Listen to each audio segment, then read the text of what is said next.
Now that you've made a camera route that records something stationary, try and make one that follows something moving. Following a slow-moving car is a good way to start out. Usually, figuring out your starting and ending points for following an object is pretty easy. You just put the camera on the object and click the S, then go until you want the route to end and click the E. The hard part is getting the timing down so that the camera follows the object at the correct speed. As you can see here, the camera is moving too slow. In some cases, it may take a lot of adjustments to get the camera to follow something perfectly. This one was a little bit easier to do since it's just a straight line. If you're really making a machinima and not just a park video, you probably won't want to see the tracks of the roller coaster or car or whatever it is that you're filming.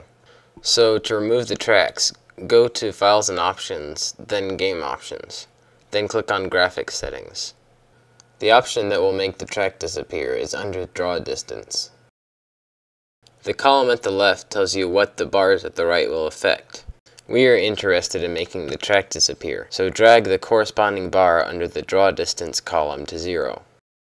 Even if you have set the track draw distance to 0, the shot still may be ruined by a shadow that shouldn't really be there. Turning shadows off removes this and makes the invisible track much more believable. These techniques can make a shot like this into a shot like this. Other things can also be accomplished with the graphics section.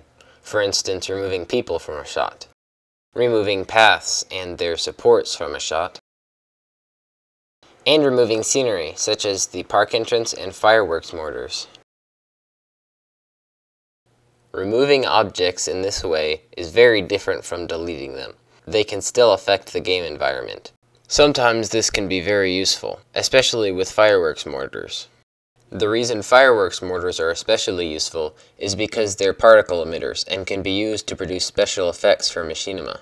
One way to get particles is name and peep Guido Fox and use the Advanced Fireworks Editor. But I don't know how to use the Advanced Fireworks Editor, so I can't teach you how to. A much easier but less customizable way of putting particles into a machinima is using the game's built-in particles as fireworks.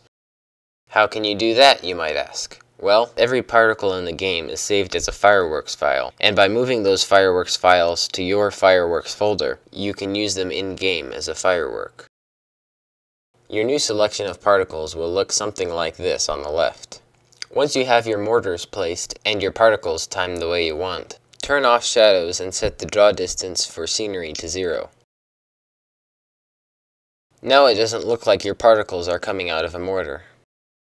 This is a simple but powerful technique for getting effects when you want and where you want. Here's a clip I put together to show how well it can work.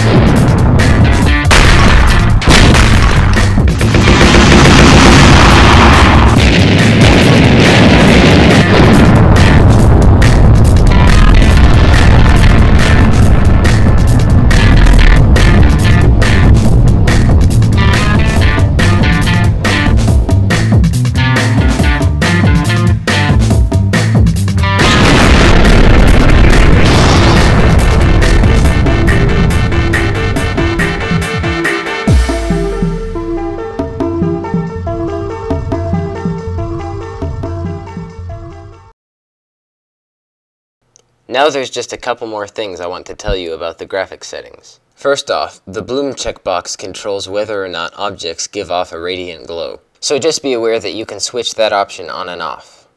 The other and possibly most important thing to remember about the graphics settings in Roller Coaster Tycoon 3 is that you should always have them maxed out while filming. Recording the game while in low graphics settings is just silly, because there's no effect on the frame rate of the resulting video. Sometimes it may be necessary for you to use a green screen or a blue screen if you can't get a certain thing to happen in a certain shot. The only hard and fast rule about using green screen in Roller Coaster Tycoon 3 is the same as in live action. You have to have a solid background or else it won't work. If you can find a totally solid background in the game already, then that's great. But personally, I've found that you really can't unless you use custom scenery, which is typically unlit. So far, I've been most successful in using the laser screens from Clint's framework set. You should always turn bloom off when using a green screen, since it compromises the solid color of the background. Depending on the effect you're trying to accomplish, you may need to use some of the draw distance tricks that I showed you earlier. Machinima is all about workarounds, and green screen is no different. You may need to get creative to get the shot you want.